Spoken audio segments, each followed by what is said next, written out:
Hi ಎಲ್ಲರಿಗೂ ನಮಸ್ಕಾರ. ಇವತ್ತು ನಾನು ಕರ್ಜಿಕಾಯಿ ಪಲ್ಯ ಮಾಡುವ ವಿಧಾನವನ್ನು ಹೇಳಿಕೊಡುತ್ತೇನೆ. ಇದು ತಿನ್ನಲು ತುಂಬ ರುಚಿಕರವಾಗಿರುತ್ತದೆ. ಹಾಗಾದರೆ ಇದನ್ನು ಮಾಡುವ ವಿಧಾನವನ್ನು ನೋಡೋಣ.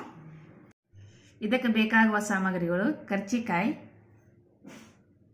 ಆನಿಯನ್, ಕರಿಬೇವಿನ ಸೊಪ್ಪು, ಸ್ವಲ್ಪ ಕೊತ್ತಂಬರಿ, ರುಚಿಗೆ ತಕ್ಕಷ್ಟು ಉಪ್ಪು, ಅರಿಶಿನ ಪೌಡರ್, ಇದು ಗ್ರೀನ್ ಚಿಲ್ಲಿ ಚಟ್ನಿ. ಮೊದಲಿಗೆ ಕರ್ಜಿಕಾಯಿಯನ್ನು ತವಾದಲ್ಲಿ ಚೆನ್ನಾಗಿ ಹುರಿದುಕೊಳ್ಳಬೇಕು.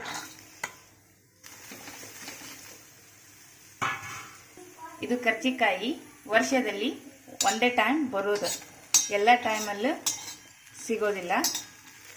ಇದು ಆರೋಗ್ಯಕ್ಕೆ ತುಂಬ ಒಳ್ಳೆಯದು. ಇದು ಶುಗರ್ ಇದ್ದವರು ತಿನ್ನಲೇಬೇಕು. ಕಿಡ್ನಿ ಸ್ಟೋನ್ ಇದ್ದವರು ಇಂಥವರೆಲ್ಲ ಈ ಪಲ್ಯವನ್ನು ತಿನ್ನಲೇಬೇಕು.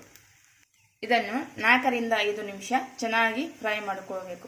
ಚೆನ್ನಾಗಿ ಫ್ರೈ ಆದರೆ ಪಲ್ಯ ಚೆನ್ನಾಗಿ ಬರುತ್ತದೆ. ಈ ಥರ ಫ್ರೈ ಆದ ನಂತರ ಸ್ವಲ್ಪ ಎಣ್ಣೆಯನ್ನು ಹಾಕಿಕೊಂಡು ಫ್ರೈ ಮಾಡಿಕೊಳ್ಳಿ. ನಂತರ ಈರುಳ್ಳಿ, ಕರಿಬೇವಿನ ಸೊಪ್ಪು, ಅರಿಶಿನ ಪೌಡರ್,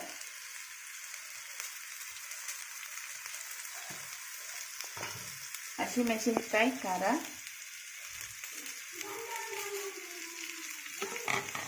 ರುಚಿಗೆ ತಕ್ಕಷ್ಟು ಉಪ್ಪು ಇವೆಲ್ಲವನ್ನು ಹಾಕಿಕೊಂಡು ಚೆನ್ನಾಗಿ ಮಿಕ್ಸ್ ಮಾಡಿಕೊಳ್ಳಿ.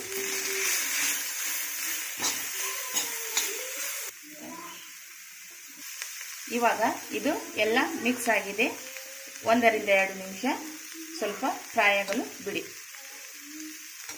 ಇವಾಗ ಇದು ಪಲ್ಯ ರೆಡಿಯಾಗಿದೆ. ಕೊನೆಯಲ್ಲಿ ಸ್ವಲ್ಪ ಕೊತ್ತಂಬರಿ ಸೊಪ್ಪನ್ನು ಹಾಕಿಕೊಳ್ಳಿ.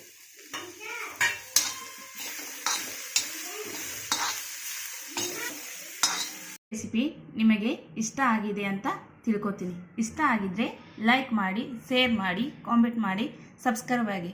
Thank you.